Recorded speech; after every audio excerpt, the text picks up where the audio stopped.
Business with Matt Pinfield. Today's guest, Bob Mould.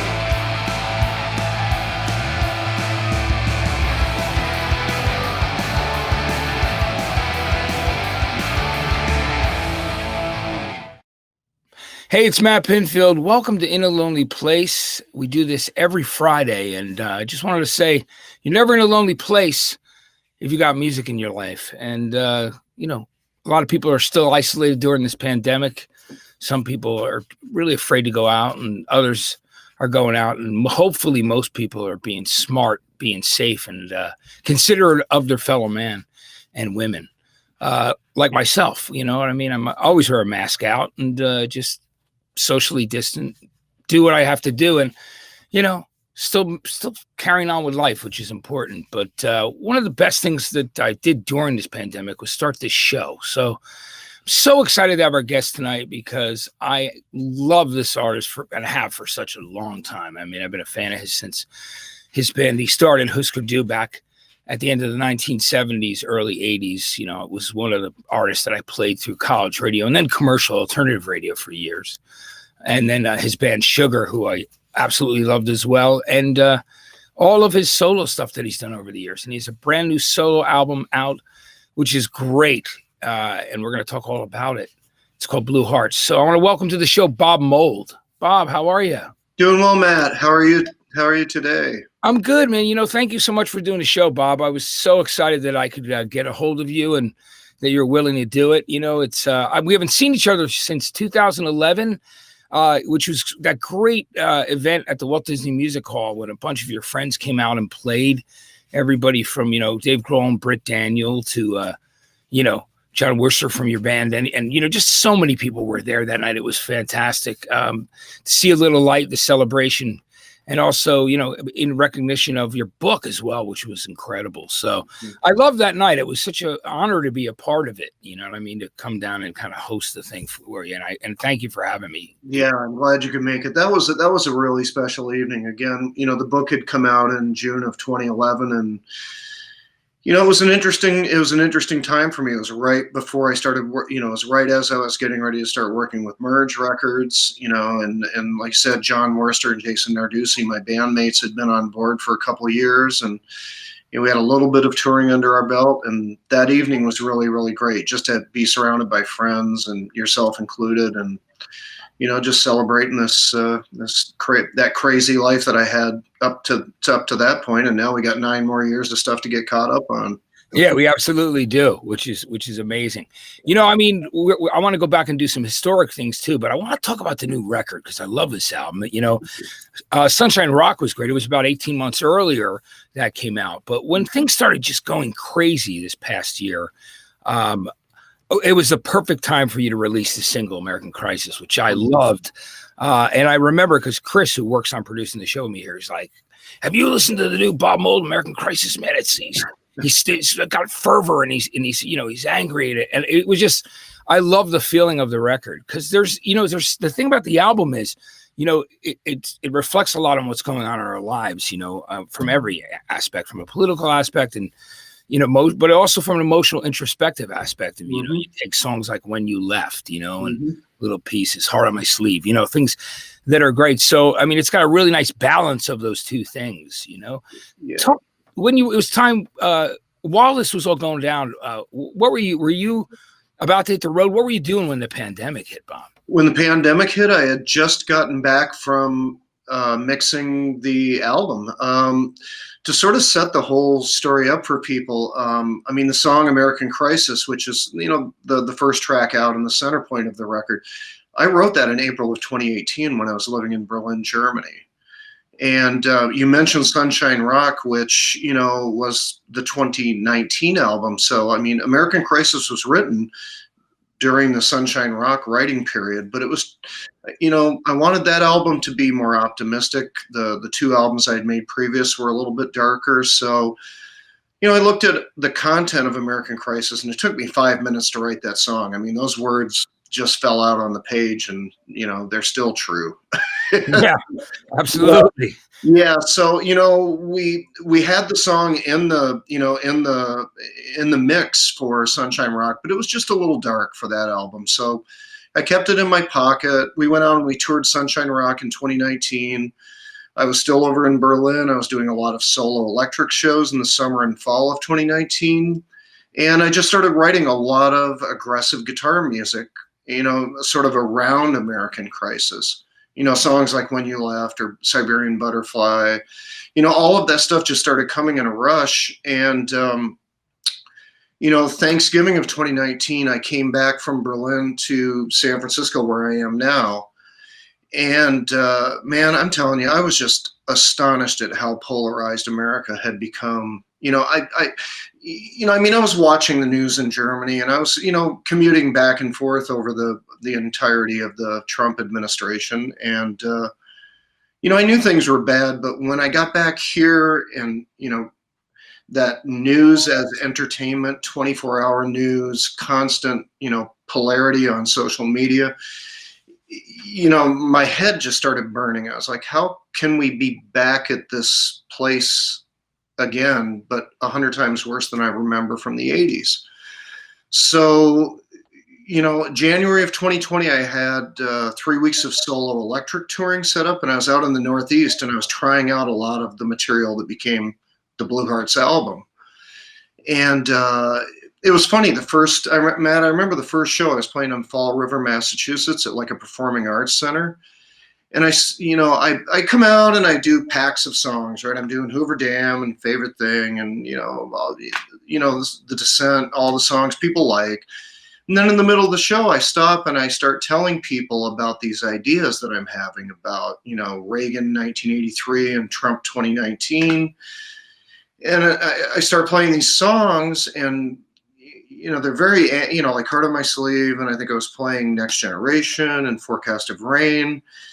And the crowd was loving it. They're like, oh my God, he's pissed off again. He's angry. These are political songs. And I remember there was a couple of hecklers in the crowd that night, guys talking about their 401ks doing so well and stuff. And I told them, I said, I'd be glad to, here's an investment for you. I'll give you double your money back if you leave right now. And just so anybody knows, that's a standing offer from here on out. Yeah, that's amazing that you did that. You open one of my gigs and you start spouting that far right stuff at me, you can take double your money and leave, because nobody needs to hear it. But anyway, so I'm doing 3 weeks of touring like this, and I'm going out telling people this story, these parallels between the first Reagan administration and the Trump administration. And at the end of the night, I go out to the merch table, and I'm, meeting people and seeing friends and signing records and doing that stuff. And people are just coming up saying, what you're saying, you have to keep saying this. You have to keep telling people this message, this is important. So, when that tour finished, the next day, I think it was February 1st, was the last show. February 2nd, I took my rental car back to LaGuardia, flew to O'Hare, picked up a car. Oh, actually, I got an Uber with my guitar, my pedal board, and my 3 weeks of clothes, and went to Steve Albini's place, met up with John and Jason, and we spent 2 weeks making this record. So, I got home from Chicago on Valentine's Day night, and my partner, who studied virology in med school, second I walk in the house, I'm like, honey, I'm home. And he's like, sit down on the couch. I have to tell you what's happening in the world. That's amazing. There's a pandemic. Oh my God, I studied this. And oh no, this is going to be really bad. There's going to be a lot of casualties. When this thing starts to spread, it's going to be insane. We're going to have to lock down half the world. And sure enough, everything he said was right. So, I was here, and we mixed the record in Oakland and had it mastered in Chicago. And that was all by March 1st. The album was called Blue Hearts. I started working on the artwork with the art director from Merge Records, and he lives in Milwaukee, did a great job on the cover. And, and then we locked down around St. Patrick's Day, right? Was that mid-March? Yeah. So that was everything that led up to mid-March. And then we got locked down. And then, I'm like, oh my God, what's going to happen? anyways, we got to make a campaign. So I'm talking with the record company and my publicist. In early April, we decide American Crisis is the first song. Let's make a lyric video and let's put it out on June 1st. And that was a Monday. And if everybody recalls, Monday, June 1st was what I like to call the Bible walk. You know, remember when Trump came out of his bunker and tear gassed everybody so that he could stand in front of a church across the park that he'd never been in with a Bible that his daughter gave him that he held upside down? Yeah. Yeah. Absolutely. And that was the same exact day. Unbelievable. Right. You can't make this stuff up. So that was early June. American Crisis came out, the video, and then we did a couple more videos for Forecast of Rain, Siberian Butterfly, and the album came out I think 4 weeks ago. So yeah. So that's the long version of a short history. It's amazing when you think about it. And Next Generation on that record too is just, I mean, that's just the lyrics to that song talk about how I feel all the time. I mean, I have daughters that are adults now, 2 daughters, but I think about them and my grandchildren and, people in the future, what they're going to have to, excuse me. This microphone just went. Did you hear that, by the way, Bob? Did that make a lot of noise? Nah. Okay. Oh, well, there. I don't think he really wants to stand up. Here we go. There we are. But yeah, I mean, at that period of time, I was certainly thinking about it. Just what kind of future do we leave for our children, our grandchildren? And, it just makes me very, very nervous. It's, I mean, Bob, you and I are the same age, so we're like within months of each other. We were born. So. We grew up in a time when we thought we were always told that we would always be doing better than the last generation. That was always the goal that people had, that, that you'd have more and that people sacrificed before you so that you could have more. And it's certainly becoming more and more evident that, people are moving back in with their parents and have to support, it's just not the same. The opportunities are not the same. And it's just a strange period, right? Yeah, it's a real hard time. And I think, so many of the great cities of America and the great cities of the world were hit so hard by this first wave of coronavirus, and I'm a lifelong Democrat. And one thing that always frustrates me about the Republicans, beyond the religion and the whole pro-life business, all the stuff that they embody, is they really have it in for American cities. And I've never been able to figure this out, people, it's so much of in American cities, there's so much innovation and culture and vibrancy and people who contribute so much to the cities of America that can't really even afford to live in the cities. And Republicans always, I remember in the 80s and 90s, slashing mental health, slashing social services. It's always the same story with these people. And it's really amazing. So anyways, it's my list of grievances is long and wide. And yeah, I'll just leave it at, I can't believe that we're back here again. Well, we are. It's interesting too. I have a friend who, he's a retired record promoter guy who I've known for years, and his son now does record promotion. But back in the day, he was in the STS and Weather Underground, and he was also, there's a picture of him in the Kent State yearbook with his finger up to the National Guard like this, literally on the front page the year after the shooting took place. And he said to me on the phone recently, he goes, "It's worse than it was in the '68." Yes, how crazy it is. So, but yeah, I mean, those I barely remember those times. I mean, I remember them through music. You and I were little kids. You and I were young kids, right? We were listening to radio, listening to our 45s and albums, whatever we had. That's how we remember those times. I think you're exactly like me. You probably remember that year, that Beatles album or whatever. Or that Creedence or Birds, whatever, you know what I mean? The things. Yeah. Those things that were, when music, and that was the thing, Matt. And, I always bring this up with people, I hate to be the old guy, but, music can change the world still. Yeah. I'm still a real believer in that, even though the music business has changed and how people consume culture has changed. this idea of telling stories and trying to share your experiences with people, and hopefully everybody rallies together to try to make the world a better place. I mean, that was what I remember about the 60s as a kid, through music, through Woodstock, through Hendrix, through, just protest music in general. And it's, I guess for me with Blue Hearts, I sort of felt like it was a good time to, look through that lens, make some work that, shares my concerns, and people have been responding real well. So, that's remembering music in the 60s, and yeah, it still works. Still works. I mean, it's great that we're protest music, and that you wrote a record like that. And I wish more people would. I always say that. And I've been saying it for a long time. I said, what are people so doped up on their devices that they're not paying attention to things that are going on and not reacting and using their platform for the arts to do that? That's, I wish there was more of that. You know what I mean? And maybe that's an old guy thing, but it isn't really, because everybody's affected one way or another. And, music has always been about one thing or another, about sharing a message or escapism one way or another, or, or a fantasy, or dealing directly with issues straight on, Mm-hmm. I mean, and you think about those stories too, Bob, right? Where like CSNY, right after Kent State, they recorded that song within 2 days and released it within a week, Yeah. Or even John Lennon, what was it, like 72 hours between when he recorded and pressed Instant Karma? Yeah. Or something, it was something very quick. Yeah. And to be fair, that's one of the luxuries of modern life, is that we as artists, we can create work and put it out immediately, and we can affect change that way. I mean, the business still moves at the rate that it, generally moves, where it takes months between finishing something and when people hear it. But yes, instances like what you said, that's the spontaneity and the power of music to speak to the moment. Yeah, it's great. So when you were working on the record with Steve in Steve Albini's studio, did he produce as well, or did you just use it to record?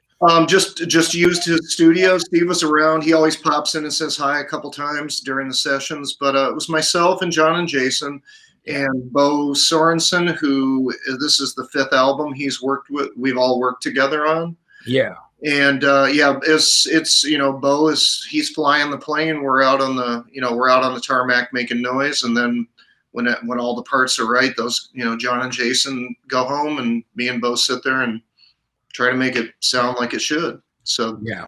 But Steve's place, it's been documented. I think it was was it the Sound City doc? Yes. Yeah. So people have seen that room. That was I think the Cheap Trick track.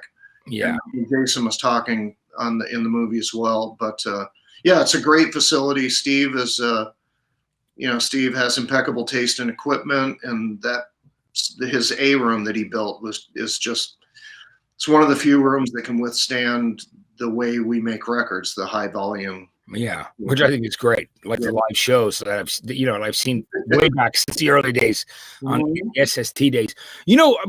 We go back and let's talk about when you formed Husker Du back, at the end of '79. You were literally just starting college around that period of time, right? You were. Yeah. So, I was born in 1960. I grew up in a small town in northern New York State, a town called Malone, like 5,000 people, very homogenous, sort of white, lower income farm town. And, I knew that I needed more than that in my life. So I started applying to schools. I got accepted at Macalester College in St. Paul, Minnesota. I went out there in 1978. I was 17 years old. And met Grant Hart and Greg Norton, the other 2 members of Husker Du, and we started up in March of '79, so I was 18 years old. And we started sort of as a covers band with another guy who played keyboards. We did 2 shows like that, and we cut him loose and started writing original material. And I think 5 weeks later, we had a show at the Longhorn down in Minneapolis. And the great story about that was the way that we got that first gig was to sort of set the stage for people. The Longhorn Bar and Grill was in downtown Minneapolis. It was in the basement of a parking garage building, I think, but sort of a beat up place. But it was like a businessman's lunch thing, which was big in the '70s. You go get your all you can eat prime rib or something. Yeah. And we were having a hard time getting the owner of the club to pay attention. So we went down during businessman's lunch and snuck in and set up on the stage and started playing. Yeah. People were running out. What are you doing? We're like, we're Husker Du. We want to play your club. He's like, okay, just stop. I'll give you a gig next Friday, or opening for Curtis A or whatever it was. But that was a funny way to get started in the sort of the real life adventures of Husker Du. And back then I was going to school at Macalester, and you mentioned SDS. Macalester was is still a really progressive school. Like Mondale taught there. Humphrey taught there. Kofi Annan went there, so it was a big political science school. And during the Vietnam era, if people participated fully all day in SDS activities, they got a 4.0 grade average. So, wow, which is amazing. Yeah, it was a really great school to go to, but the flip side was also, I was there when this whole Young Republicans thing started. I remember seeing these kids with expensive suits and briefcases talking about Ronald Reagan and all these things they were going to do to clean up America. And I was just like, fuck these people, man. I want nothing to do with this. That was a good time to start a band too, right? A good time to start a band.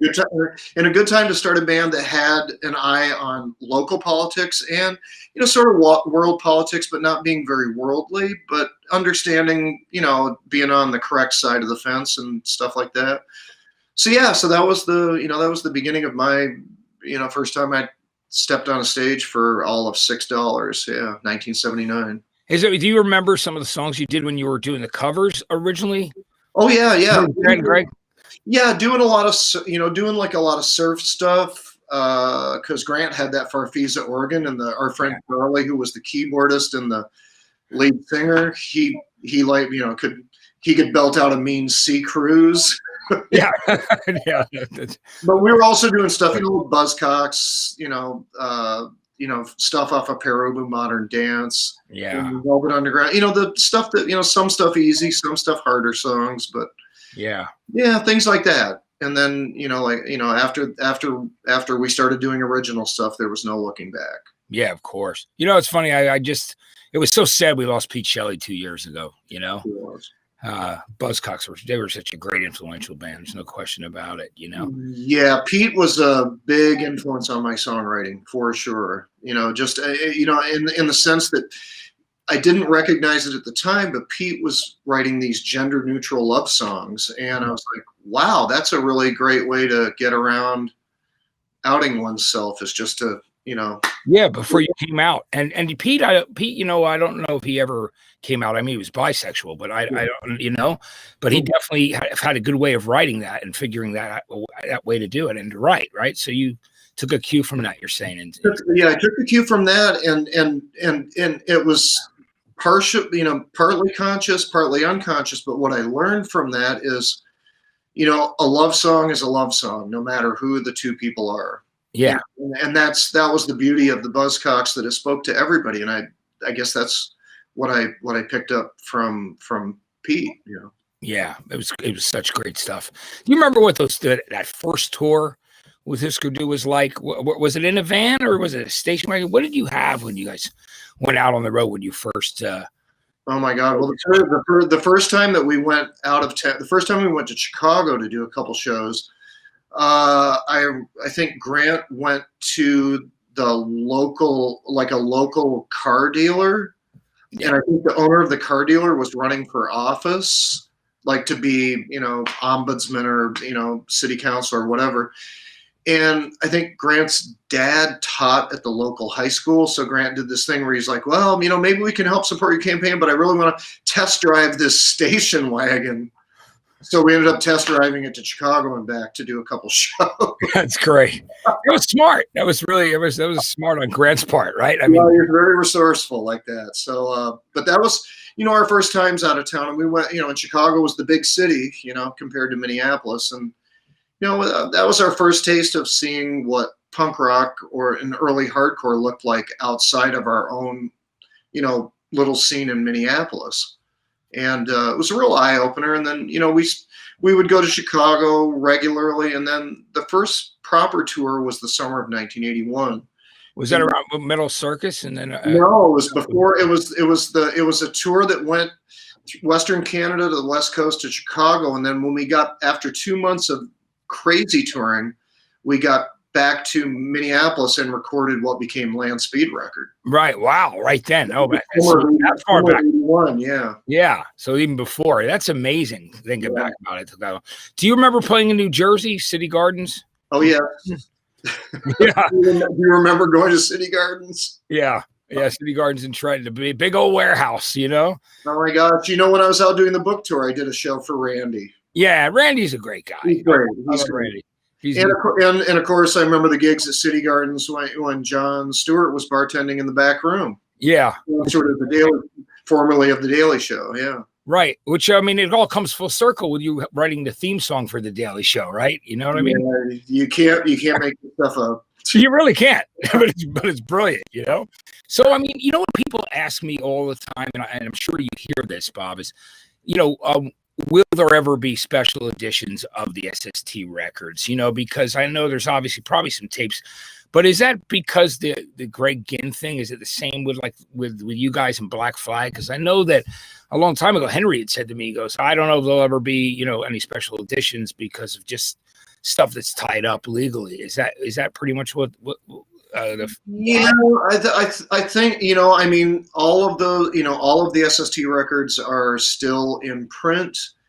They're still, you know, SST still owns those records, and I don't think they'll ever let them go because I'm guessing that it's probably keeping SST going, which is fair. You know, it's, you know, to revisit those records, I mean, to me, there's sort of a beauty of the way they were is the way they should be. Right, and just kind of leave them alone and as remembered as they were as a piece of music. Like yeah, it's I don't know if they need to. You know, I mean, of course they could sound a little bit better. I mean, technology is you know, we've come a long way with the way things can sound. But I mean, they're still in print. People can still find them. But as far as any kind of rebundling or re-engaging on a project type basis with SST, I don't know. I'm pretty busy right now. Yeah, you've done a million things since then. Yeah, you know, which is incredible. When it came time like to do the first, you know, when of course we saw so many of those great Husker do shows and tours, which were amazing. But when it came time when you went solo the first time around, tell me about that. Like, we went out to like a farm and started writing and working on the songs for Workbook. What was that experience like? Yeah, so you know, 1987, the beginning of the year was the release of the last Husker Du record, Warehouse Songs and Stories. Yeah. And the night before we were going to go on tour, our office manager David Savoy killed himself, and that was pretty tough for all of us. We took a couple weeks off and sort of joined our own tour halfway in, and then, you know, made up the stuff. And we started writing in the summer of 87 for what would have been the next record. And Warner Brothers, you know, they were very good to us, but we had just applied this pressure to have our second release be a double album. So, you know, it maybe was a difficult thing for them to sell. So they were looking at this, what would have been the third Husker Du album, for sometime in late 1988, I suppose. Right. As being, you know, they were like, we let you guys do everything you wanted to do for 2 records. It went pretty well, but now is the time we really need to try to make you one of the biggest bands in the world. So we're going to need to get you a producer and an engineer and make proper records and do all these things that everybody does. And you're going to have to get a real booking agent and a real management. And we're just sort of like, we don't really roll like that. We sort of do our own thing. I mean, that's why you signed with them in the first place, because, you know, when Candy Apple Gray, when you did it, they were hands off, weren't they? I mean, yeah, that was Karen Berg was our A&R person, and they were very hands off in the creative part. Yeah, and we were really supportive on the business side. Yeah. So, but I think, you know, they wanted a bigger return on their investment, and rightfully so. I get it. That's part of doing business with corporations. But, you know, we were resistant. You know, they were like, well, who would you who'd be your dream producer? And we were like, well, how about George Martin? Yeah. And they were like, well, don't know if we could do that. We could probably get Jeff Emmerich. And we're like, oh, okay, well, and then they were like, how about Pete Townsend? And we're like, well, anybody else? Who else we got? And I think we met with Hugh Jones, who I think he'd done Modern English at that point. Yeah, but Hugh Jones had done like that after the Snow album with I Melt With You, yeah. Yeah, so he had he had hits, and it was guitars and Jay, I get it. I see where they were trying to go with us, and that's all good. So we were writing, and we had songs for what would have been the next Husker Du record, but the problems were already happening inside the band. Grant was going in a different direction. Greg had gone in a different direction, and I was starting to check out. So fast forward to December of '87, I decided to leave the Twin Cities and move up halfway to Duluth. I bought a farm up there with a bunch of land, and I just wanted to just get away. I think I was just get away from everything, including Husker Du. Yeah. The band broke up in January of '88, and so I'm up on a farm by myself with no band, no record deal, no nothing. And, I'm like, well, okay then. So this is what you wanted. So what are you going to do with your creativity now? And the biggest thing to me, Matt, was not doing what I had just done for 8 years. It's like, why would I leave Husker Du only to make another record that sounds like Husker Du? That wasn't the point. So relearning how to play guitar, picking up the blue strat, picking up a 12 string, getting into world music and Celtic music and Appalachian music, and working with alternate tunings and doing a lot of free verse and longer short stories, and using those as foundations for lyrics, just trying a lot of different things. And after a year of messing around with a lot of different ideas, I came up with, I think 15 songs that were pretty solid, that, 13 of which became Workbook in 1989. So, but it was an interesting year. It was very different for me. I mean, coming off that tour too, because you were, the shows where you were doing the entire Warehouse album as well. Yep. I remember that show at Rutgers University, which was a great show. You played there with that too, and it was your second double album. So it was like, oh, this microphone, guys, this is pretty funny. This is what keeps falling. You keep hearing it anyway. That's cool. Get this thing right, but yeah, I guess at this point, like you said, and it was so great. I remember hearing the first notes of Wishing Well and going, wow, and just being knocked out by that. And then there was Song for Song was such a beautiful record. I mean, Heartbreak a Stranger, and of course, everybody knows You See a Little Light became a really popular song from the record too. But as an overall album, it was just a brilliant record. Thank you. When it came time to start deciding who was going to end up playing on it, how did that come about with Anton and those guys? Well, and after the I had been friends with Anton Fear through a friend of ours, Steve Fallon, who used to run a club called Maxwell's in Hoboken, New Jersey. In my hometown, in my home state, home area. Yeah. And Steve was a dear friend, and he suggested Anton as I think Anton's name had also maybe come up as a possible Husker Du producer like Hugh Jones or Pete Townsend. So, I knew Anton casually, and I remember he came out to the farm in the summer of '88, and I played him a lot of the music I was working on, and he got excited, so he helped me record the album. And he, again, when I mentioned Para Ubu being one of my favorite bands, in the early days, he was like, oh, I grew up with Tony. We grew up in Cleveland. Let me see if Tony would play bass. And they had played together with other, in other configurations. So that made for a great rhythm section. I just said, sure, that sounds great. And I remember when the three of us got together, we spent a week doing the basic tracks at Paisley Park. And the three of us played together great. And then we toured together, we made Black Sheets of Rain together and toured that. So we, worked together for 2 records, 2.5 years. Yeah, which was great as well. Yeah. Another great record. So that period was pretty amazing. And then, so with Sugar, How did you end up the relationship with people like Dave Barbie? Now, Dave, I know, is teaching still at University of Georgia, right? Which is, Yeah. I was born in Athens, so I run Oh it. my God. I didn't know that. No, I was born in Athens, Georgia. That's where, Wow. yeah. So that's my birthplace. So yeah. So it's I love it's a music rich town, and I love the history, of course. And so I know that Dave's still teaching over there, and but I love that lineup too. Tell me about how you made that transition. That's Well, yeah, I guess, after, Black Sheets of Rain, the second album that came out in fall of 90, it was a darker record. It was a louder record. It was very reflective of the touring that we had done in 1989, where everything got turned up every night to full tilt.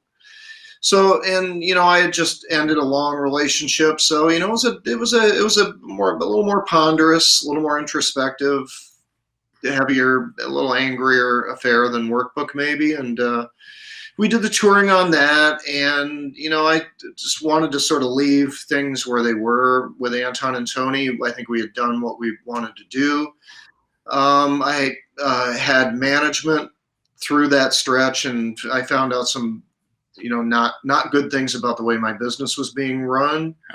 So I sort of had to clear the decks and start over. And that's, I think, the spring of 91. I just went out on the road and started workshopping, playing solo acoustic electric shows and writing like a madman. And, every month I'd go out and play 3 weeks of shows and try out new songs. And I just kept doing that and doing that.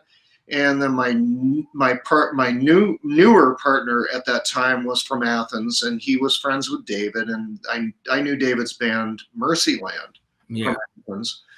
And so there's David, and Malcolm Travis, the drummer. I had produced an album for a group called the Zulus, which was a Boston band right around the same time as the Pixies and Throwing Muses.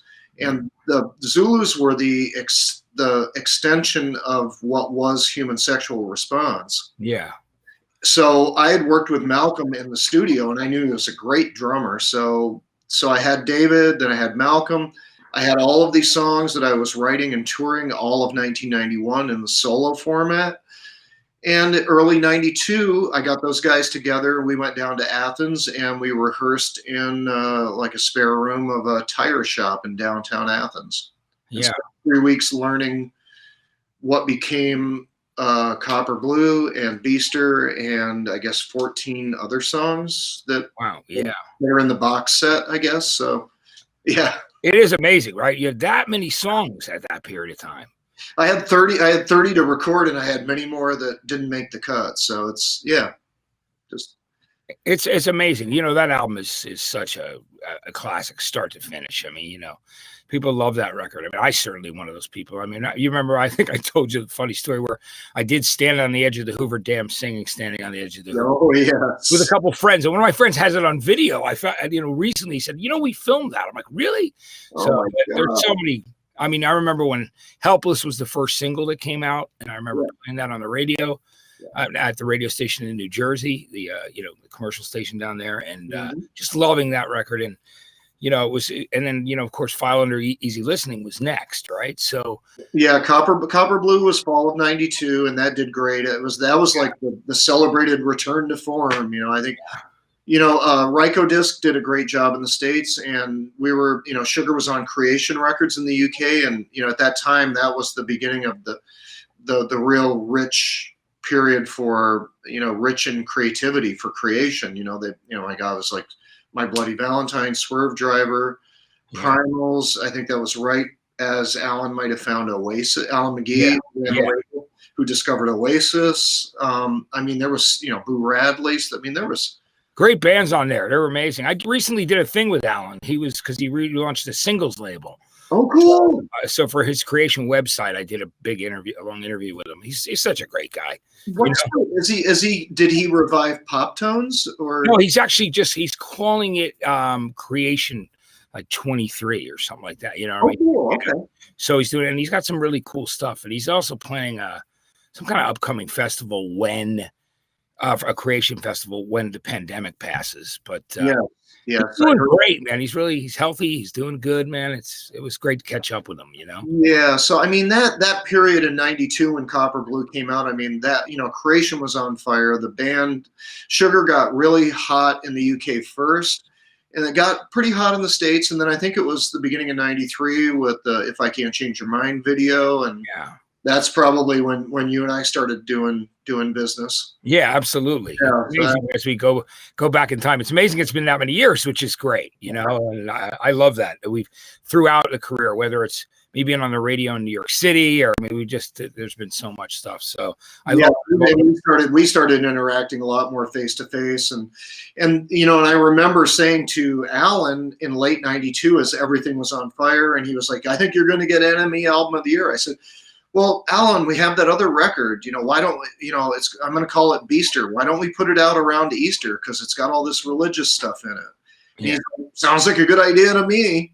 So, we took those 6 songs that was like 30 odd minutes of music, and that came out right around Easter of 1993.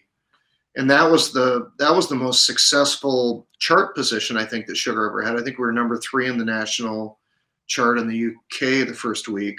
Well, it was Bowie and maybe a Queen reissue or something. So that was weird and wild for me. I'd never had that kind of success, and we carried on, did a lot of touring in '93, and then, as you said, File Under Easy Listening. That was the 3rd record from Sugar, the final record in 1994.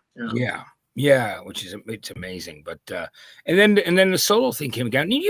You've always kind of ventured out and did different things. I remember what was cool for a while. Because you were a big wrestling fan, you were actually writing for wrestling for. Oh my gosh, yeah. Yeah, so I had my little spell in Austin, Texas with the File Under Easy Listening, and then the next 2 records, I think the Hubcap record and Dog and Pony Show were recorded down there. And then in 1999, the wrestling thing was insane. I guess just the short story on that is as a kid I was a big wrestling fan. I grew up near Montreal and used to go up to watch wrestling up there in the '70s as a kid. And Minneapolis was a big wrestling town. That was AWA, and that was Hulk Hogan and Vern Gagne, and all of that. And Jesse Ventura was up there. He was a buddy of Husker Du at the time, and so I had friends in the business, and I sort of got sideways into the business a little bit in the '80s, and then in the fall of '99, a friend of mine, Gary Juster, who was working for World Championship Wrestling, which was Ted Turner's group.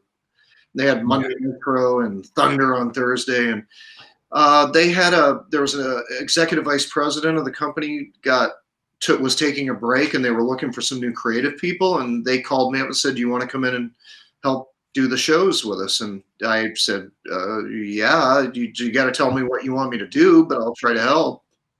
Yeah. So that was, and you went in and started doing writing for them. That's amazing. When you were a kid watching wrestling, did you see people like Bruno Sammartino and all those back in the day? Because I remember wrestling was so different when you and I were young kids, but it was so cool to see that in like roller derby on TV because they'd always be back to back, right? Yeah, they were, and it was like and it was really low production quality, but it was great. You loved it as a kid. I mean, just able to see that. Well, and Vince McMahon was a young kid as an announcer. I remember him being before he got all buff and everything and started running his thing. He was just a young announcer. Remember. Yeah. Kind of did that whole kind of nerdy announcing thing back in the day when he got in, and it's really the history of that is so interesting. So it's cool that you got to do that. Was it a fun experience? And did you kind of draw from some of the things you saw when you were younger in those matches and say, "Oh, well, this would be kind of a creative thing to write"? What was it like? Yeah, I mean, that was they had I was a consultant, so it wasn't as if I was creating the show whole cloth. My job would be to try to keep continuity from week to week. Like if, wrestler A was mad at wrestler B, we got to remember that next week to carry the stories. And, sort of the kind of, like a quality control kind of thing. Yeah. And then they brought in some writers that they swiped away from the WWF at that time. And, they came in and they wanted to do sort of the risque stuff. They wanted to do what they were doing for Vince up in New York, with a lot of the, more things that I thought were a little more questionable, and they were, but they kept me on, and they actually found, they put me at what in the wrestling business is called the gorilla position. Yeah. And that's where, in the old days, Gorilla Monsoon was the guy that would go down to the ring and give everybody the time cues, like, you got 2 minutes to go, wrap it up in 2 minutes or whatever. So that position became the man behind the curtain position, Yeah. with what Vince does for WWE. You're on the headset, you're talking with the truck, all of the talent comes, you're the last stop. They're like, what's my cue? When do I go? I said, he's going to say, and I'm the ruler of the world, and we're going to hit your music and get out there, and then you guys got 6 minutes, and this is what you're going to do, and blah, blah, blah, and how much of a go-home cue do you need? Oh, 2 minutes before we go to commercial? Okay, and I would tell the referee on the wireless earpiece, and it was like an insane job, and fortunately, I'm good with time and math and numbers and, remembering stuff, at least then. My memory's not so great now. But so it was, I sort of learned that very difficult job very quickly and got really good at it really fast. So I stayed on for 7 months. I did what I could. But, I was a real student of wrestling as a kid. So I remember, sort of famous angles, as we would call them in the business, when you create the conflict between two people and how you get from the beginning to the end of the conflict, and things that you do. Somebody throws fire, somebody steals a girlfriend, somebody, 4 flat tires on the side of the road, Yeah. all that kind of nonsense, all the things, the tried and true stuff. And yep, it was crazy. Fun to recycle. Now, one of the other things that you did would blow off, and you were DJing for a while as well. You've done so many different things. And how did you enjoy that? Because I know that, I spun in clubs years ago, and it was always, that's a whole nother experience. So was it something you wanted to get into, and you just appreciated a lot of electronic music and just dance music in general? At the same time that I went to work for WCW, I had gotten off the road from guitar music. And I was living, I was living in Tribeca, and I was spending all my time like on Christopher Street and on 8th Avenue in Chelsea, deep into the gay life. And, the soundtrack of that life for me was club music. Yeah. All the big clubs, like Twilo and Roxy and Cielo and all, that whole era of amazing club music in New York City, that was my thing. And I was learning how to make that music. It was sort of similar in a way to being up on the farm in 1988, except it was totally out crazy gay Chelsea and big gigantic clubs and, that lifestyle. Yeah. And trying to learn how to make electronic music on my own. I recorded a few electronic albums, Modulate, and then I also did an alter ego project called Loud Bomb. Yeah. It came out in 2002, and later in 2002, I moved from New York City to Washington, D.C., and I only knew a couple people down there. One of those folks was a fellow named Rich Morrell, and Rich is a great musician. He did a lot of stuff with Deep Dish. Yeah, I remember. And he also did like guitar-based music as well. So he and I started hanging out and writing music together. And Rich was the kind of guy, he self-admitted recluse. He didn't go out much. Yeah. And I was new in DC, and I'm like, dude, come on, let's do something. Let's DJ or start a party or something. I need to meet people. I'm new. Yeah. Yeah. So it was Blow Off was born in January of 2003 out of a necessity to make friends. Yeah.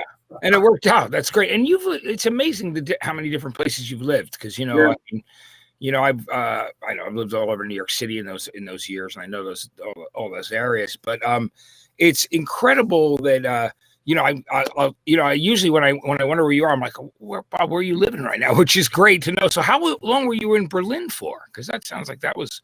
From DC, I moved out to San Francisco in fall of 2009, and found a little cottage here and set up shop. And then in 2016, my current partner and I had been going back and forth to Berlin, just visiting friends in 2015, 2016. In the summer of 2016, we decided to move over there, and we found an apartment there and a small place to rent, and spent 3.5 years over in Berlin, Germany. It was a city that's, I mean, it's got an amazing history, with arts and culture and music. It's still such a big rock and roll town, as well as being an amazing clubbing town. And I've always enjoyed it, and we just sort of took the challenge and set up shop over there for 3.5 years, and the pandemic ended that. But yeah, it was a really great time in my life. Well, I miss Berlin so much right now. I love San Francisco where I'm at, but man. Yeah. Did you ever go by Hansa Studios or anywhere where like Bowie and U2 recorded an Iggy? Yeah. Yeah. Yeah, I got asked to do a lecture and a performance in the big room at Hansa. Wow. And I remember going, and they took me into the control room, and they were, one of the people who owns the studio now is giving me the tour, and we're going out and looking at the drum room, the big marble walled drum room, and everything it's all there, and you're looking out the window, and you can see the old trenches, and I mean, I was where the wall was when Heroes was created, right? Yeah, the whole thing. So then I go back into the control room, and there's like a gentleman just sort of sitting, messing with the tape machine, and my partner nudges me, and he just goes, "That's Meyer." I'm like, "Oh my God." Who engineered all those records. Yeah. And I was like, oh. That's incredible. Yeah. And we love all those records. They're so classic, such an influence. Yeah. So I got to lecture and sing and play See a Little Light in the big room at Hansa. So that was nice. That's incredible. That must have been a blast. It's funny. I don't know if I ever told you this, Bob, because it happened in between, but I lived in North Beach, probably not too far from where you are, for a couple of years, 2016 and 17. I was in Paul Kantner's old apartment after he passed away on the corner of Grant and Vallejo. Oh my God. San Francisco, right? Like it's catty corner to Cafe Trieste, where where Coppola wrote those Godfather 1 and 2 scripts in the back of that coffee shop. So I lived on the corner right in that apartment that used to belong to Kantner. Isn't that cool? It was great. So amazing. I mean, that's the beauty of what you do and what I do, where we have that freedom to put ourselves into these situations, different places. Yeah.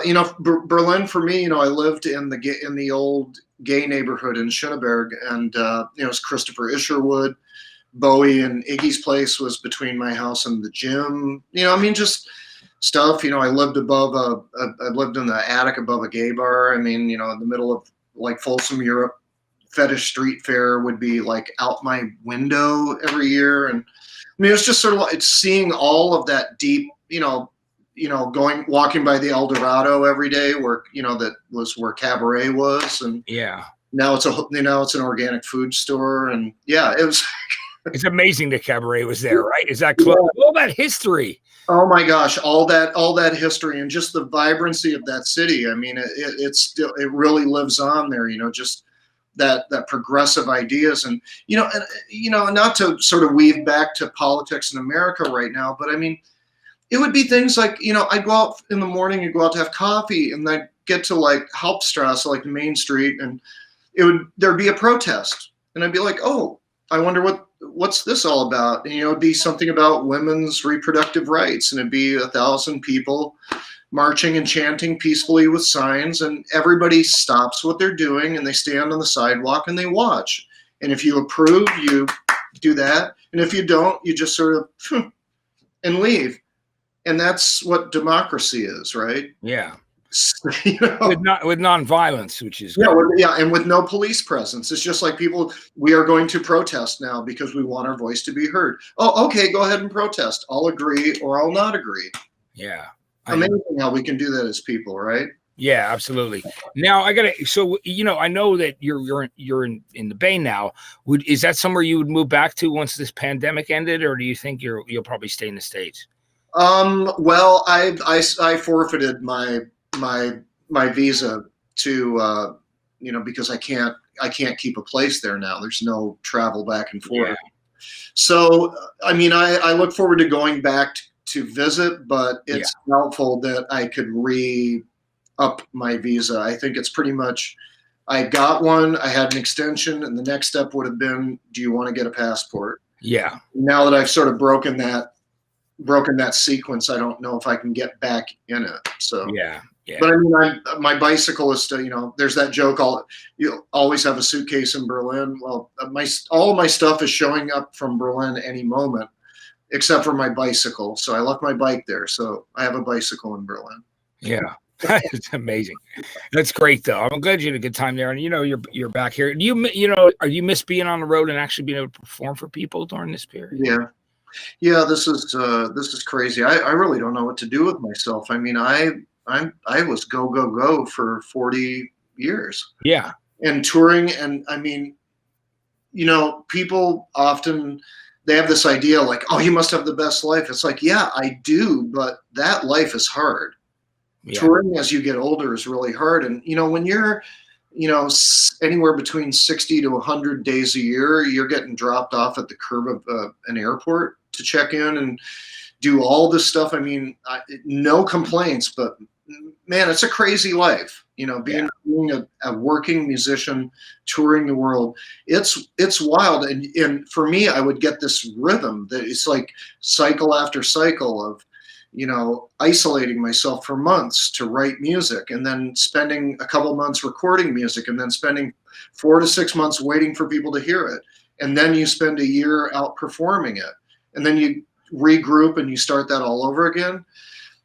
Now to have that chain completely broken, I'm at a total loss as to what to do. And you've seen me, Matt. It's not like I'm a quiet guy. Like when I get on stage, it's the spit is flying. Yeah, it's full on. Yeah, it's great. Flying. I'm the last person who will go back to work in America, apparently. So. Yeah. No, I mean, well, we look forward to that day when you can go out and tour. With Blue Hearts, I mean, this record is so built for the stage. It is. It's just completely rocks. It's full of edge and attitude, and it really. Yeah, and you.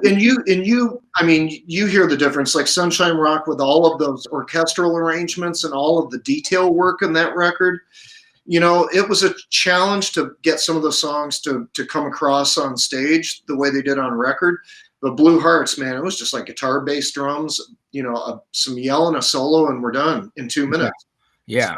I mean, those were tailor-made for getting a mosh pit going, for getting people to be like, hell yes, this is what living is like. And to have that all gone is sort of nuts. And I don't know if I'm the kind of guy that could do like some kind of surrogate, like a drive-in show or a distance show or stuff. I mean, so much of what I've done my whole life is that connection with people. Yeah, right up front. I mean, because you go back to those Husker Du shows, it was always like that. It was and even with Sugar, I mean, and the solo stuff. I'm just saying you're right.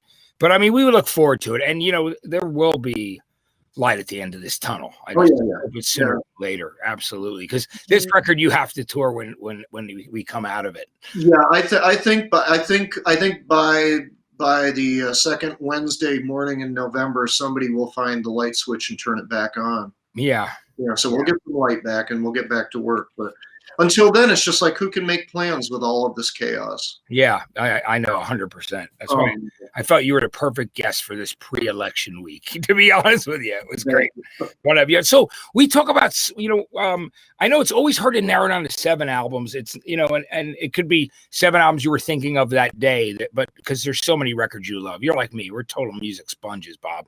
From the time we were kids, And you have records that are on my favorites lists, which I've actually, published in my book, you know what I mean? So from different periods of your career. So, but I mean, I asked you to pick 7 albums. We do that with everybody who comes on the show, just because 7 records are really important to them. It could be things that were, help, form and inform them about what they love and write, or just things records that they love that week, that come out of their collection. But you pick some great stuff. And we talked earlier about, Cheap Trick and Steve Albini. And it's funny because we're going to talk about a Cheap Trick album in a minute, but let's start with the first record, which is Beatles' Revolver, because I think it's such a perfect starting point. And what an incredible album. Why is it one of your favorites, Bob? What an incredible album. Well, again, as a kid, my exposure to music was AM radio. It was whatever was on television, and twice a year I got to go to the department store and buy an album. And I remember getting Revolver as a kid. I was at 6, 7 then. Yeah. And I mean, it's just such a deep impression, such a, this piece of vinyl and these amazing songs and these characters and that, the artwork, just the crazy, the collages and the photos. And I was just like, what is this world that these people are in? What is this magic that, is put this spell on me?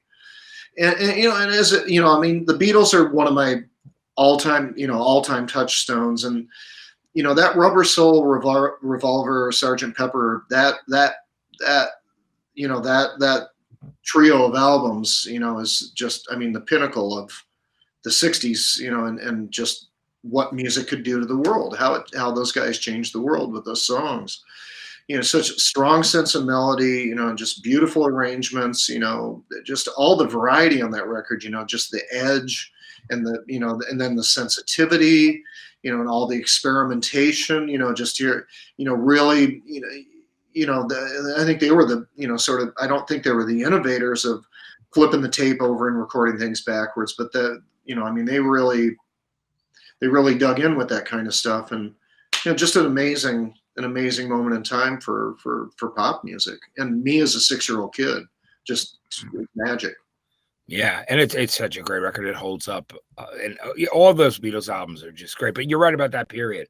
I mean, Rubber Soul is when it started to change, where things, they incorporated, and then by Revolver, it's just such an incredible piece of, music. And people get into arguments quite often about whether it's Sgt. Pepper or Revolver that are the best one. You'll hear that kind of thing going on. Yeah, two completely different records, but they work so well, one after the other. I mean, Sgt. Pepper being the, sort of the concept album, and it's a, to give a quick nod to that record, I typically look at my albums, I sort of look at Sgt. Pepper and go, oh, that first thing where you hear the orchestra tuning up and they come out and we're Sgt. Pepper's Lonely Hearts Club Band. We hope you like the show. I mean, that idea of the soliloquy as the start of an album, and then going through to A Day in the Life even, and then how that concludes. I mean, that's like a really, that's a template to build albums with as an artist.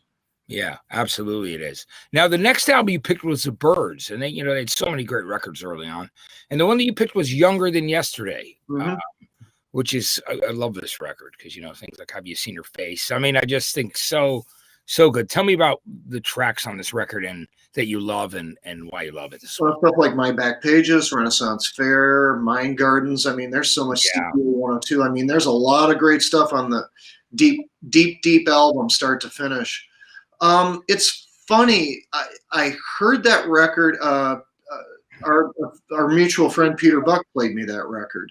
Yeah. I mean, I knew of the Byrds, but one of my trips down to Athens just to hang out with Peter and with Michael and with other friends down there, we were just, listening to records one night and be, Big Star and whatever. And then the Byrds and Younger Than Yesterday. I was just like, this is amazing. I mean, I know the Byrds, I know their hits, but I never really got deep into their albums. And, that was right around the Metal Circus going to Zen Arcade era for, it was like 83, mid 83.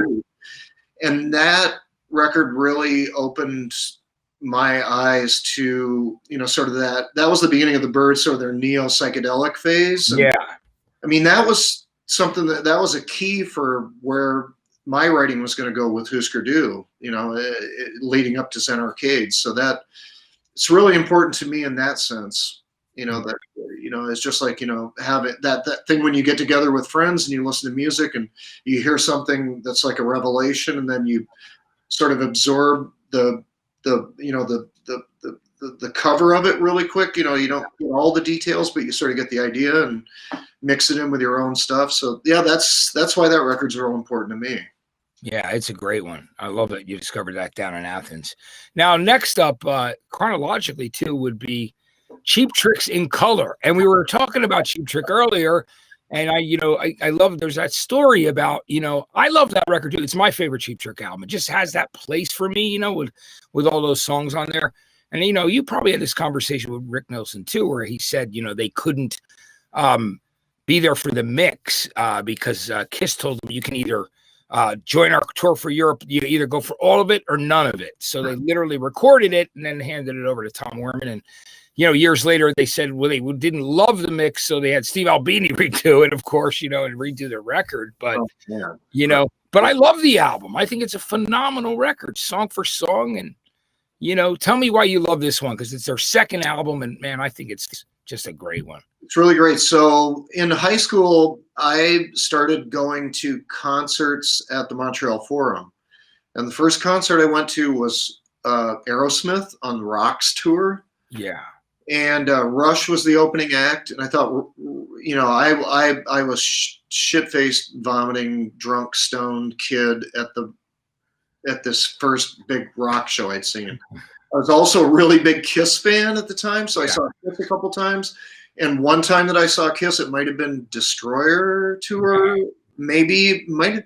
probably Destroyer, and Cheap Trick opened, and Cheap Trick killed them. Yeah, it was great. I'm watching Cheap Trick. I'm like, who are these crazy people? Who is this, white satin singer and this goofball with the ball cap and the crazy guitars, and who's the accountant on drums, and who's the and we've got the cover up. It's like it was that whole like yin yang thing where there was the two rock stars and the two nerds. Yeah, that's what was a great thing. Why it's such a great cover. Yeah, because you flip that over and it's in black and white. It's Rick and Bunny on little bikes. Yeah, which is hilarious. I mean, it's great. I mean, it was funny. I was talking to Tim Armstrong. I ran into him the other day, and that's exactly what he was saying. He said that's one of the greatest album covers of all time for that very reason. And it was really cool because it was sort of a bridge to punk rock because, Matt, a lot of why Husker Du and so many bands of the 80s did what we did is because there was no place for us in that white satin rock and roll world. So, it's funny with Cheap Trick, you could have part of it that way and you could have part of it being the other way, sort of a little grimy or a little not so beautiful. So maybe that was a way that I was getting towards punk rock. But I just remember seeing that Cheap Trick show and just being amazed and buying the first album. And then when this came out, I was like, my God, this record's just stunning. So, great, 10 great pop songs, just one after the next. Yeah, like Gowned is such a great, and then everything on there. Yeah. Hey guys, I love all that stuff. It's just Yeah, and Cheap Trick, I mean, I'm so happy for them over the past decade that they've had a renaissance and, Rock Hall and all that. I mean, I'm real happy for them. And Jason, my bass player, lives in Evanston, and he's close with those guys. So he champions that band even more than I do. And, no shame in saying when I was looking at Copper, Blue, and Beaster and thinking about, how I wanted Malcolm to approach the drums, I was sort of like, listen to In Color. Yeah. Listen to the way that Bunny ends a verse, that and I got to play with Bunny one song. Yeah, that's cool. That must have been great though. We were doing a thing in Chicago. It was a fundraiser and we did If I Can't Change Your Mind. And I remember running through it at sound check with him, and he was such a stylish player. And I remember I walked back and I was just like, man, that snare drum sounds like it's a million miles wide. What's going on here? And I looked back and Matt, have you ever looked at like a drummer's snare drum and the thing you do is you look to see how big the sweet spot is? Yeah. He was so accurate. It was like the size of a dime. Wow. Where you're seeing the snare, just like the divot was just down like the size of a dime. That's amazing. I was like, man, that's accuracy. Absolutely. They hit that close every single time.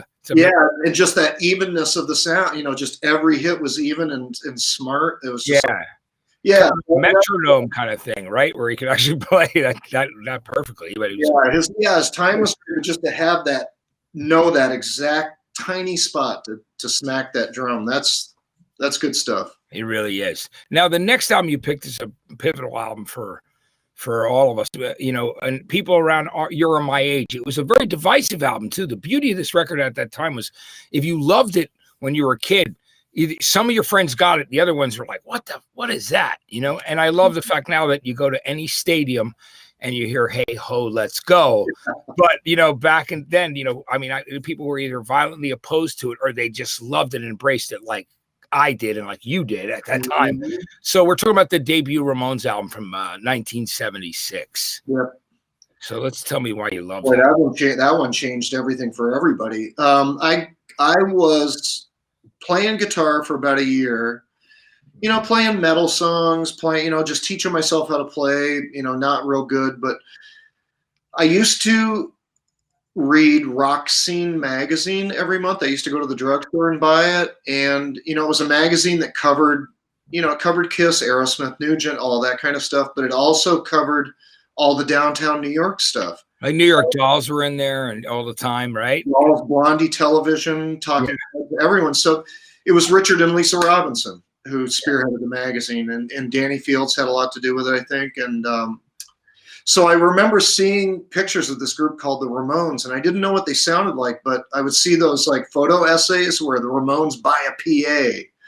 His show them dragging the PA out of Manny's and putting it in a van or something. Yeah. And I was like, this looks cool. This looks fun. This would be great to do. So I got that record for my 16th birthday, and I did not know what to expect. And I put it on the turntable, and I was like, yep, this is it. Yeah. If these guys can do this, I can do this. Right.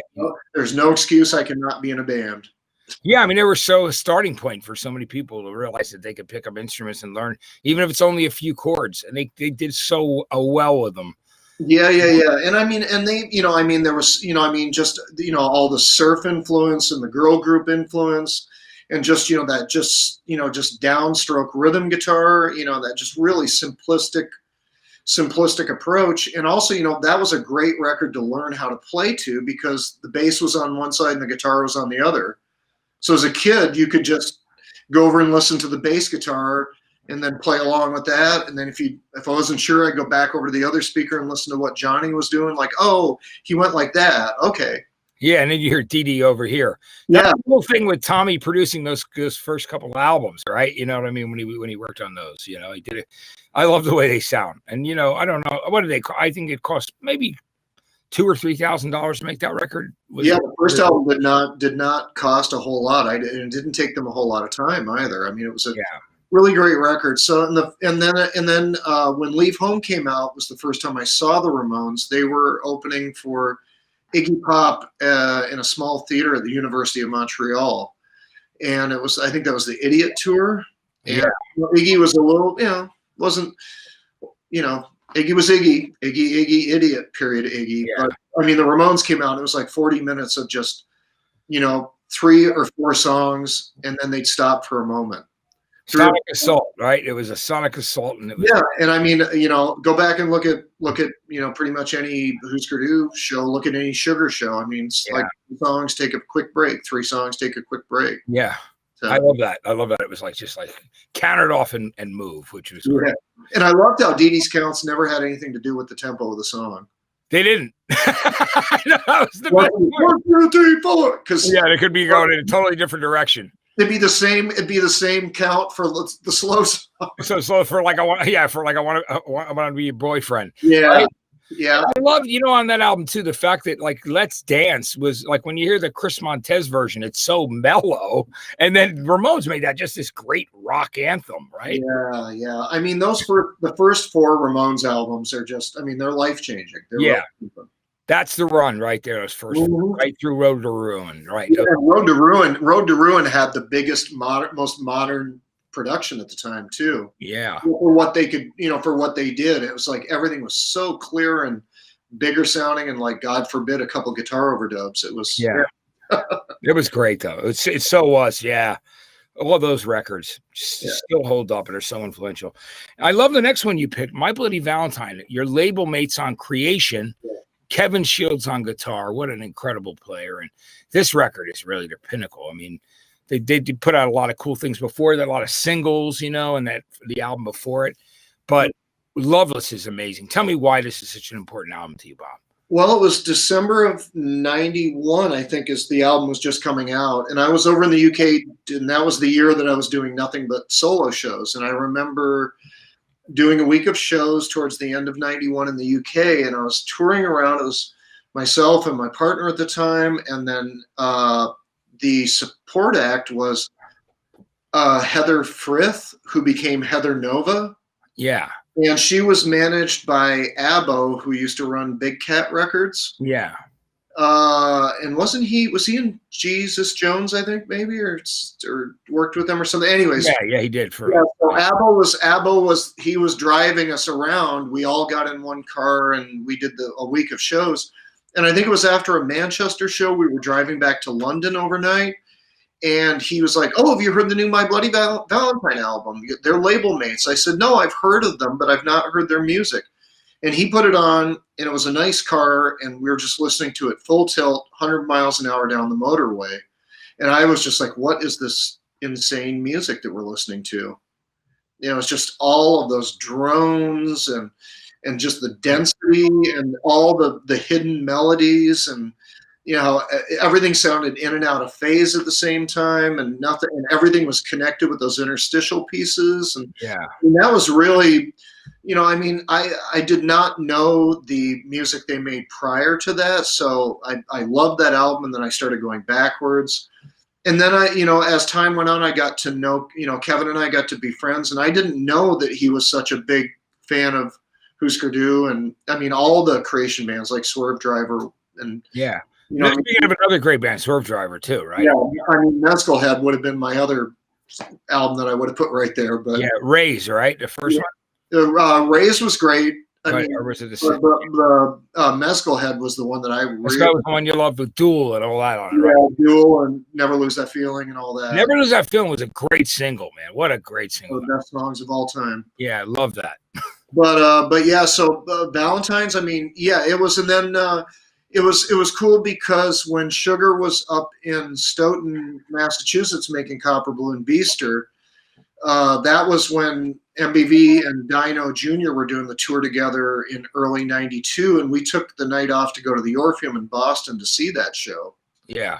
So we were in the middle of Copper Blue Beaster, and then went to see that, and I was floored by them, and then that was just really, really great. Really, really great music. It sounds like it's from another planet, or it did at the time, at least to me. Because I wasn't a big Cocteau Twins fan, so I didn't know that sort of ethereal female vocal swooning connection. I just sort of heard it for what it was, it was like they made a cold case. I didn't have any reference point. It was just pretty mind-bending stuff. Really, to this day, still one of my favorite records. Yeah, that's great. Now, you picked of the Garbage albums, you picked version 2.0. And I want to ask you, did you know Butch Vig and Duke from their old bands like Spooner and Firetown from like the early years? Did you know this before that? Butch and I worked together in 80. I got to go back and get the right date, but I think it was like 83 or 84. There was a Madison skate band called Tar Babies. Yeah. Butch and I produced and engineered an 8-song EP for them at the original Smart Studio back, I think, late 83, early 84. Yeah. So that's the first time Butch and I sat at a console together. Yeah. But I knew of the band when I was in New York. Who was it that was working with them? Was it Mary Marcus? Maybe was the label rep for... What label were they on again? Was that Imago? Yeah, it was like Almo Recordings or Almo. Yeah. Almo Sounds. Yeah, Almo Sounds. Yeah. And so that was and I heard that record, and I just thought it was so incredible. It had just the production techniques were amazing at the time, because that was before everybody had Pro Tools and everybody could do sort of loops and grooves that accurately. Yeah.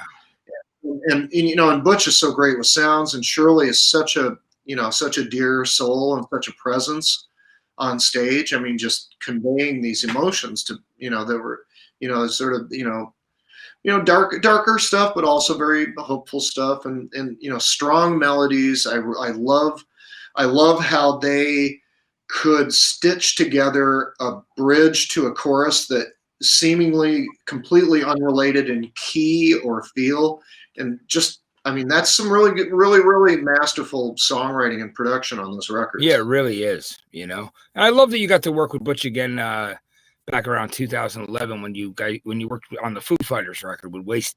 Yeah, we went to Dave's studio and got to work with Butch again. It was great to see him, and I'd gotten to be friends with Dave, and yeah, that was a nice way to bring that all back around. I think the world of Garbage. I mean, they were bringing that electronica and sort of loop-based idea. It was them and maybe like Massive Attack, and then shortly after that record, I guess like the Avalanches did that with. It's that pocket of where rock met electronica, and that was when I was trying to learn, how to make electronic music right before Modulate and Loud Bomb. So yeah, I mean, that was a real influential record. That's great. Yeah, I just I think it's amazing. I love it, and they're always so cool. Shirley's been pretty low key. She's out here living in LA, not that far from me, but she's pretty close to home during this whole pandemic thing. Yeah. We're all trying to take care of ourselves and do the right thing. But she's, if you see her, send my best. She did a wonderful testimonial for me recently for the box set, for the Distortion box set. So that's amazing. I love that. I think it's so cool that she did that. That's great. What a great box set, by the way. We got one more album on your list, and it's the second album from Daft Punk, Discovery, with great One More Time and all that stuff that's on that record. Talk to me about why this was the one that you picked of their records. It was I heard One More Time. I heard Harder, Better, Faster, Stronger. All the Digital Love, which is one of my favorites off that. It resonated with me. I was really digging the vocoder approach, as people would hear on Modulate, of course. Yeah. When I started to get familiar with what they did, and I saw the helmets and stuff, I was like, I think these guys are amazing, and I think they may have seen that Paul Williams movie, Phantom of the Paradise. Yeah. But I just said that to myself. I think they finally copped to it a couple of years ago. Yeah. And then they had Paul on the most recent album. Who's a great guy, by the way. What a nice. Yeah, that was just wonderful to see them tie a bow on that part of their existence. With Random Access Memories. Yeah. But I mean, the record, it was so synthetic, but it had so much soul to it. Even if it was like a cold soul, sort of that robotic approach to pop music. I remember being, in settings where I just kept hearing One More Time and just thinking it was great. And I remember there was a period where I was down in Atlanta a lot in early 2002, and I would go to the gym every day about the same time, like late morning, and every day at noon, Digital Love would come on, or Harder, Better, Faster, Stronger would come on. I'd just be like, oh my God, it's like Groundhog Day every day with Daft Punk. Yeah, I would be playing in the gym, right? Were you playing it, or was it actually playing on beat? It was playing in the music in the gym. I'd be doing like on the leg machine. I'd be doing like leg presses or something. Be like, oh, there it goes. It's that time. And I love those guys so much, and I always tell people I think they're like the Beatles of electronic music, because they changed the game for everything. I mean, they opened the door for everybody after them, all of the French touch and French house, and stuff like Justice and Sebastian, and I mean, just so many things that came out of Paris off of their sound, and I loved all of that, and that really informed how I DJ'd. I DJ, French house was what I love to play for people, and still do when I play music for people, and such a fan. And then I saw the Pyramid Show at 06 at Coachella. Yeah. You know, I mean, none of us knew that was coming. Yeah, that was amazing. Oh, man, that was incredible. And then the to close that story up, the next year, those guys got to help book the Sahara stage, which was the second stage at Coachella in 07. And the whole day, top to bottom, was like Digitalism and Busy P and Medi, and, you know, just great stuff. And I was just hanging out on that stage all day, you know, just watching everybody do their thing. And I remember a friend of mine came up and said, "Hey, have you ever met Tomas Bangalter?" I said, "No, I love those guys." He goes, "He's right over there. Let me go get him." Yeah. He goes, gets this dude, sort of unassuming, you know, looking rock and roll sort of looking dude with a Night Ranger T-shirt and, you know, stuff. He's like, "Oh, this is Tomas," and he leans into me and he goes, "I listened to Copper Blue every day for 6 months straight." Yeah. That's amazing. What? What are you? You're kidding. And he's like, "Oh no." He goes, "I loved Husker Du. That music meant the world to me." I'm just like, "Oh my God." You know, it just like made my world, you know. I love how that, you know, we get to share those stories, and when we get to meet people who change, you know, my world with music, and then they're like, "Oh, but it was your music." I'm like, "What?" Yeah, it blows your mind, right? I mean, and we were, as I mentioned earlier, when you did "Dear Rosemary" with Dave on the Foo Fighters record, which was great when you guys wrote that together. I'm glad it was documented in that back and forth documentary. But I mean, it was cool too, because I remember being backstage and walking around, and didn't see you at that moment, but saw your name on the dressing room door because you were DJing during most of the shows, right? I mean, during that tour. Yeah. So yeah, in 2010, when Dave asked me to help out with a song on the Wasting Light album called "Dear Rosemary," he wanted me to come down and sing sort of a back and forth kind of thing with him, and sing some backgrounds. And then like in the movie, he had there was the part where there's this was no ordinary life, no ordinary lie. When I'm gone. That part was, he wanted me to do like a Roger McGuinn 12-string guitar solo there.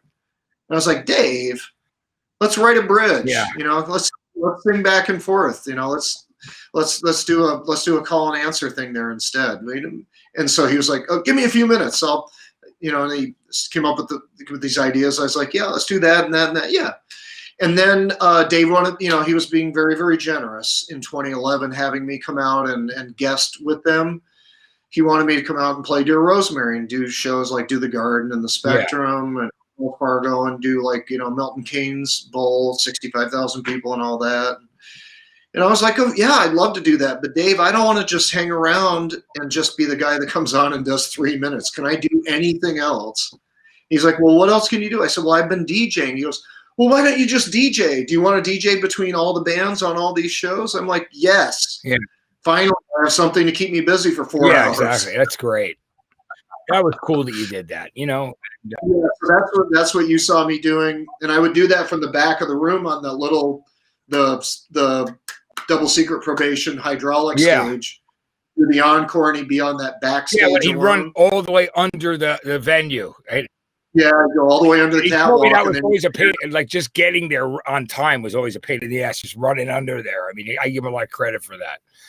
Yeah, they pranked me one night because that thing was on hydraulics, and I was just finishing my DJ set. And one night before they came on, and I might have been running a little late, so they started testing the hydraulics with the DJ rig. Your things are shaking while you're playing.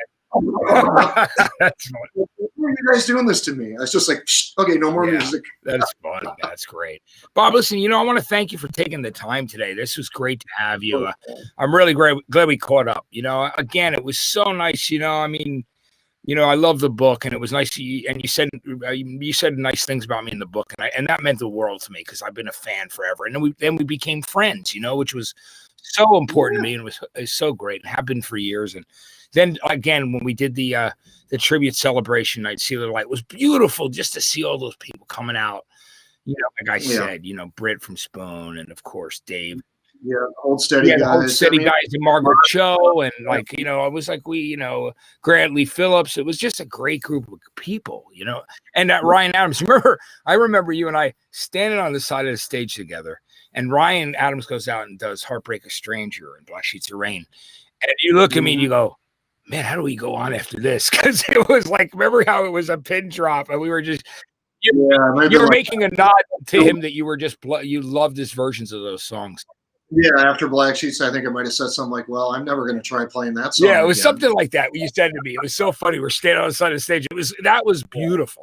It was just, and then when you got towards the end, you know what I mean? You know, when you were doing all the songs you did, and Dave got up and played New Day Rising, it was like thunder. Yeah, it was good. But Dave was like, we got to play Ice Cold Ice. I'm like, Dave, that song's really hard for me to play.